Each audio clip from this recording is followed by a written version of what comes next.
we're going to be learning what we call the Hebrew verb in its participle tense. So what are participles? Well, participle is a really weird form of verb because it's not your typical verb. Of course, it can act like a verb, meaning it communicates some action, specifically this ongoing continuing action, like let's say going. I didn't simply go, went somewhere, I didn't go to somewhere, I'm going to something. It's ongoing and continuous. But a lot of times, even words that are like this, participles, can function differently in a sentence. It can act like an adjective in modifying a noun sometime. Sometimes you can even use these verbs as a substantival noun, meaning it takes place of a noun. Instead of a noun, you can say, use the participle form as a subject in a sentence. How can you tell if something's a call, or what we call call or Paal participle? The key indicator, or the key characteristic of a call participle is the O, or the holem vowel following the first root consonant, and under the second radical letter, the second letter of the triliteral root, you're going to see a tsere under it. So it makes this o-e sound.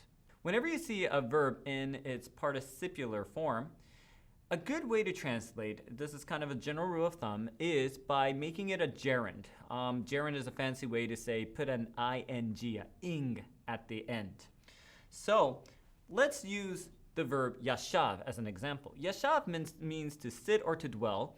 In its participular form, remember it's a o-e sounding, so it's yoshev, a holem right following the first letter yod, and under the second letter shin, you put a tsere under it. This, if you see it, how can you translate it? Well, one way to translate this is he is sitting, or was sitting, or will be sitting. The time really is dependent on the context of the verb sentence. So, but you can see that consistently, I didn't say sat or sit. It's sitting to communicate that ongoing continuous action.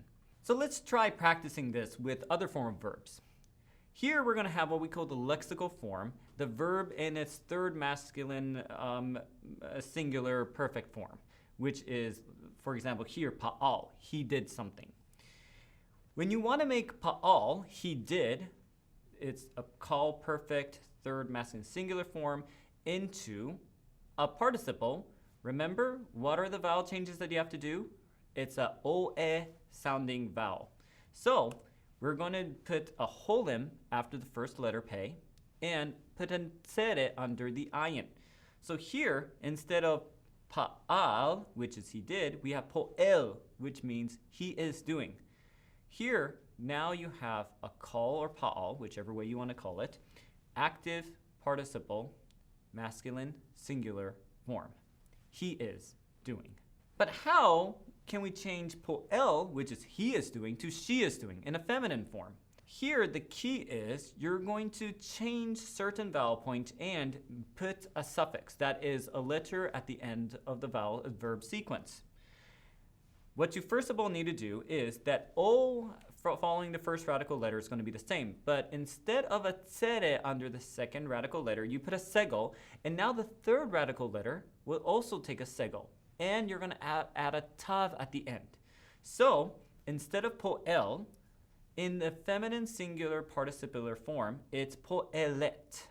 You can see here, following the pei, a holem, under the second and third radical letters, segels, and there's a tav that is suffixed at the end. So let's say it's not simply he that is doing something, they are doing something. We want to make this into a plural verb.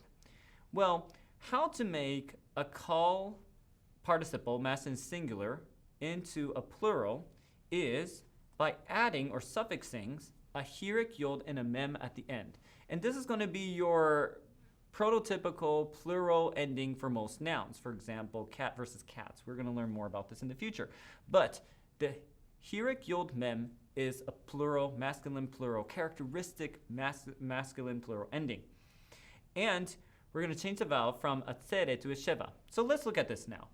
Poel, you still have the whole M following the first radical letter. This is staying really consistent, so this is one of your key indicators that you're going to translate a verb like this, that it's a participle. But instead of this under the second letter, not a tsere, now you have a sheva, and you have a hirik yod mem ending. So it's pronounced po'elim. Po'elim. They are doing. So how can we make a call participle, masculine singular, into a feminine plural form? Well, you might have guessed by now that there are going to be certain vowel changes as well as a consonantal change at the end. With a feminine plural participle form, you're going to be adding a ot ending, that is a holem vav and a tav, suffix to the verb. And instead of a tsele, just as the masculine plural changed into a sheva, so with a feminine plural, you're going to make it into a sheva. This is called a vowel reduction. So you're going to see here that you have po'elot. Pe, of course, characteristic holem following the first radical letter, sheva under the second radical letter, and a ot ending, a holem vav and a tav. They, that are the ladies, are doing something at this point. So here you have a chart showing the different form, and it's in the call active participle in its singular masculine form, feminine singular form, masculine plural form, and the feminine plural form. So we learned that guttural letters take special rules. Remember, one of them is they reject dagesh forte, they prefer A-class vowels, and the third one is that they don't take normal shevas. Well, you're going to see one of those rules in effect right now. What happens if a verb's triliteral root letter had a guttural? And specifically in this case, we're going to show that there's going to be a guttural letter in its third radical letter.